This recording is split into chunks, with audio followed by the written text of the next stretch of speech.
साथियों नमस्कार, स्वागत है आप सभी का आपके अपने यूट्यूब चैनल सीपीएम एजुकेयर पर। आज के इस क्लास में हम लोग पढ़ेंगे narration, direct and indirect speech. ये टॉपिक आप सभी के लिए बहुत ही इम्पोर्टेंट है, मुख्य रूप से क्लास 12th के लिए और 10th वालों के लिए उतना ही इम्पोर्टेंट है। तो आइए शुरू करते हैं। नरेशन में हम डायरेक्ट स्पीच को इनडायरेक्ट स्पीच में और इनडायरेक्ट स्पीच को डायरेक्ट स्पीच में बदलना सीखते हैं। डायरेक्ट स्पीच क्या होता है, सबसे पहले देखिए। When the statement said by the speaker is written without any change, it is called direct speech.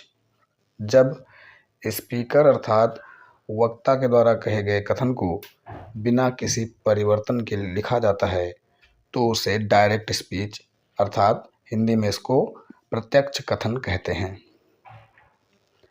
Direct speech के दो भाग होते हैं दोस्तों, रिपोर्टिंग वर्ब और रिपोर्टेड स्पीच।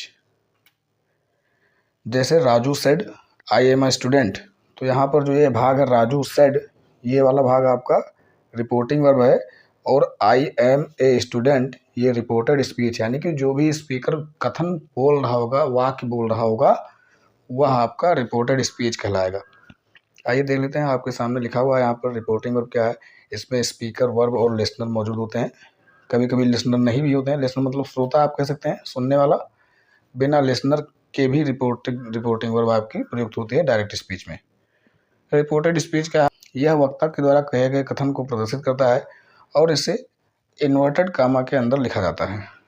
ठीक है, और कुछ एग्जाम्पल है एक दो।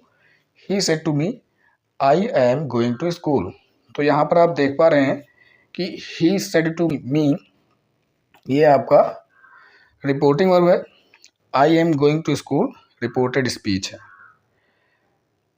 तो इस वाले सेंटेंस में, दूसरे वाले में ही सेड टू मी जो रिपोर्टिंग वर्ब का भाग है, इसमें ही स्पीकर है, सेड आपका रिपोर्टिंग वर्ब है, मी आपका ऑब्जेक्ट है या लिसनर है, आप ऐसे भी कह सकते हैं कि जो श्रोता है इसमें, उसके रूप में ऑब्जेक्टिव केस में मी आया हुआ है। ध्यान रखिएगा, अभी इसके लिए आगे विशेष नियम बताया जाएगा। ठीक है। Number 3, she says I can solve this question. ये कुछ एग्जाम्पल थे आपके डायरेक्ट स्पीच के। अब आइए देखते हैं इनडायरेक्ट स्पीच क्या होता है। When the statement said by the speaker is changed by narrator in his own words by following certain rules, it is called indirect speech. Indirect speech में जब स्पीकर के द्वारा यानी कि वक्ता के द्वारा कहे गए कथन को नरेटर कुछ निश्चित नियमों के द्वारा परिवर्तित करके अपने शब्दों में कहता है तो उसे अप्रत्यक्ष कथन कहते हैं या इनडायरेक्ट स्पीच कहते हैं। जैसे Raju said that he was a student, he told me that he was going to school, she says that she can solve that question। ये उन्हीं सेंटेंसेस के इनडायरेक्ट स्पीच हैं जिनको भी हमने एग्जाम्पल के रूप में डायरेक्ट स्पीच में देखा था।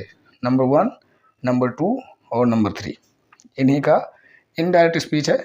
मैं भी आपको बताऊंगा कि कैसे ये टोल्ड हो गया और क्यों ये सेड ही रहा और क्यों ये सेज ही रहा, इसके बारे में भी हम लोग बातचीत करेंगे। तो अब हम लोग उठते हैं आगे और देखेंगे general rules for changing direct speech into indirect speech. सबसे पहले असर्टिव सेंटेंसेस में हम लोग बातचीत करेंगे कि किन किन नियमों को ध्यान रखना चाहिए। जो शुरुआत के कुछ कॉमन नियम होंगे, 3-4 नियम जो सब में सभी सेंटेंसेस में फॉलो होंगे। जैसे रिपोर्टिंग वर्ब में परिवर्तन, कामा इन्वर्टेड कामा को हटाना, और रिपोर्टेड स्पीच के सब्जेक्ट में या कहीं भी पूरे रिपोर्टेड स्पीच में जो प्रोनाउन आया होगा उस प्रोनाउन को रिपोर्टिंग वर्ब के सब्जेक्ट अथवा ऑब्जेक्ट के अनुसार बदला जाएगा। उसके रूल्स आपको समझाए जाएंगे। अभी यहाँ पर एक एक करके देखते हैं। तो सबसे पहले रिपोर्टिंग वर्ब में परिवर्तन, said to, says to, saying to को क्रमशः टोल्ड, टेल्स और टेलिंग में बदलते हैं। आपको ध्यान रखना है, यहाँ पर हमने आपको समझने के लिए सेड टू, सेज टू लिख दिया है। इसके बाद में अगर सेड टू आया होगा तो किससे कहा जा रहा है, किससे कहा गया था कथन, वो अभी दिया रहेगा, ऑब्जेक्ट दिया रहेगा। अर्थात या आप दूसरे शब्दों में अगर समझना चाहें तो श्रोता अर्थात लिसनर दिया होगा। तभी सेड टू को हम टोल्ड में बदलेंगे, सेज टू को टेल्स में बदलेंगे और सेइंग टू को टेलिंग में बदलेंगे।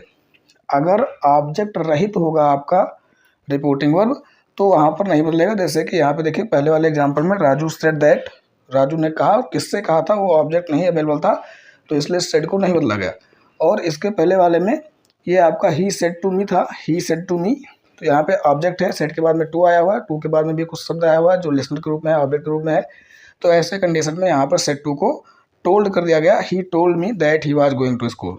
आई होप आप सभी को समझ में आया होगा। ठीक है, अब दूसरी बात आपको क्या ध्यान रखनी है, कॉमा और इन्वर्टेड कॉमा को हटाकर कंजंक्शन दैट का प्रयोग करेंगे असर्टिव सेंटेंस में। अलग अलग प्रकार के सेंटेंसेस में अलग अलग कंजंक्शन का प्रयोग किया जाएगा। तो आप ये दूसरा पॉइंट ऐसा भी लिख सकते हैं कि कॉमा इन्वर्टेड कॉमा को हटाकर अप्रोप्रिएट कंजंक्शन का प्रयोग करेंगे, यानी कि जो भी उचित होगा उसका प्रयोग करेंगे। तीसरी बात यह कि रिपोर्टेड स्पीच के प्रोनाउन में परिवर्तन करेंगे सन बटे 123, यानी कि ये जो SON लिखा हुआ है ये आपका रिपोर्टिंग वर्ब के सब्जेक्ट और ऑब्जेक्ट को रिप्रेजेंट कर रहा है क्रमशः यस और वो, और यन फॉर नो चेंज है।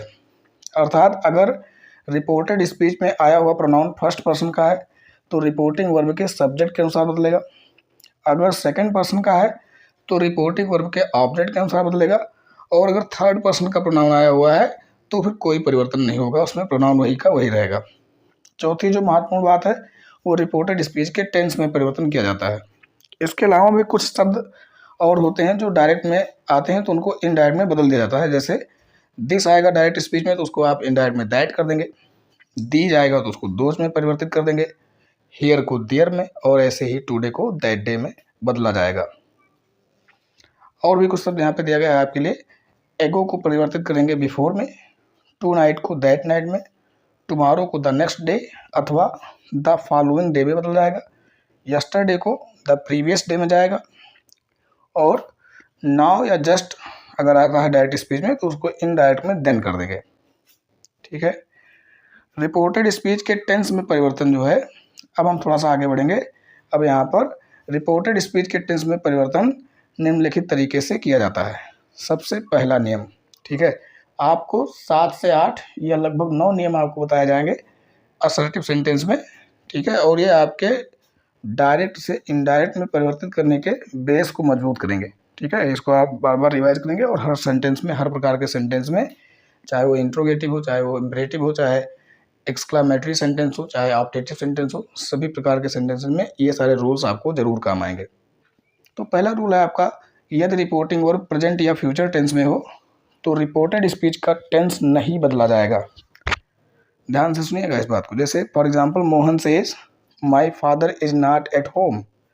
मोहन कहता है, देखिए प्रेजेंट इंडेफिनिट में है रिपोर्टिंग वर्ब, और रिपोर्टेड स्पीच किसी भी टेंस में हो कोई मतलब नहीं है, उसका टेंस बदलना ही नहीं है आपको फिर इनडायरेक्ट स्पीच में भी। तो इसको जब आप इनडायरेक्ट में बदलेंगे तो आपका हो जाएगा Mohan says that his father is not at home. ठीक है, बढ़ते हैं आगे, दूसरा एग्जाम्पल देखते हैं। ही is saying I do not know Hindi. तो यहाँ पर देखिए रिपोर्टिंग वर्ब जो है ही इज सेइंग, प्रेजेंट कंटिन्यूअस में रिपोर्टिंग वर्ब है। ठीक है, तो अब फिर इसका जो है जो रिपोर्टेड स्पीच में सेंटेंस लिखा हुआ है उसका टेंस नहीं बदलेगा, प्रोनाउन वगैरह चेंज होगा, और भी जो शब्द चेंज होने हैं जो डायरेक्ट में दूसरे आते हैं और उसको इनडायरेक्ट में हम परिवर्तित कर देते हैं तो वो सब बदलेंगे, केवल और केवल टेंस नहीं बदलेगा। तो he is saying that he does not know Hindi. She says to me I will attend the meeting. वह मुझसे कहती है। अब यहाँ पर देखिए सेज के बाद में टू आ गया और ऑब्जेक्ट भी अवेलेबल है इस रिपोर्टिंग वर्ब में। अब हम सेज टू को टेल्स में बदल देंगे। तो she tells me that she will attend the meeting. ठीक है, अगला एग्जाम्पल है यू विल से I am strong in English. आप कहोगे, है ना, यहाँ रिपोर्टिंग वर्ब फ्यूचर टेंस में है, तो यू विल से I am strong in English, इसको आप जब इनडायरेक्ट स्पीच में बदलेंगे तो यू विल से दैट। अब ये आई जो था, ये आई आपका फर्स्ट पर्सन का प्रोनाउन है, और ये फर्स्ट पर्सन का प्रोनाउन रिपोर्टिंग वर्ब के सब्जेक्ट के अनुसार बदलता है। तो यहाँ पर you will say that you are strong in English. Next example है आपका he has said to me I will join your class. उसने मुझसे कहा है मैं आपकी क्लास अवश्य ज्वाइन करूँगा। तो यहाँ पर देखिए प्रेजेंट परफेक्ट में है, ये आपको ध्यान रखना कि केवल प्रेजेंट और फ्यूचर हमने कह दिया तो उसका मतलब ये नहीं कि केवल और केवल प्रेजेंट इंडेफिनिट और फ्यूचर इंडेफिनिट ही आएगा। प्रेजेंट का मतलब प्रेजेंट इंडेफिनिट से लेकर प्रेजेंट परफेक्ट कंटिन्यूअस तक हो सकता है। तो यहाँ पर और फ्यूचर में भी ऐसे सेम एज तो यहाँ पर देखिए he has said to me, उसने मुझसे कहा है, प्रेजेंट परफेक्ट का है, आप सभी को पता होगा ये रिपोर्टिंग वर्ब। और आई विल ज्वाइन योर क्लास, ये आपका फ्यूचर इंडेफिनिट है। फिर इसको जब चेंज करेंगे तो he has told me that, अब ये आई था प्रोनाउन फर्स्ट पर्सन का, रिपोर्टिंग वर्ब के सब्जेक्ट के अनुसार ही हो जाएगा, तो ही विल ज्वाइन। और योर आपका आया हुआ है पॉजिटिव एडजेक्टिव, तो ये पॉजिटिव एडजेक्टिव आपका बदलेगा, ये प्रोनाउन के अंग के अंदर ही हम लोग पढ़ लेते हैं, लेकिन ये प्रोनाउन नहीं होता है, पॉजिटिव एडजेक्टिव होता है। अगर आप लोगों ने एडजेक्टिव नहीं पढ़ा ठीक से तो आप एडजेक्टिव वाला वीडियो भी जरूर देखिएगा, आपको मिल जाएगा इसी चैनल पर। तो यहाँ पर योर को बदलेंगे आप ऑब्जेक्ट के आधार पर, तो ये माई हो जाएगा, इसलिए इसको आप पूरी तरह से चेंज करेंगे, he has told me that he will join my class. ठीक है, आज के क्लास में बस इतना ही। आई होप आप सभी को समझ में आया होगा। अगर आपको क्लास पसंद आई हो तो लाइक करिएगा, शेयर करिएगा और चैनल को सब्सक्राइब जरूर करिएगा। Thanks for watching the video. मिलते हैं जल्द ही नेक्स्ट क्लास में।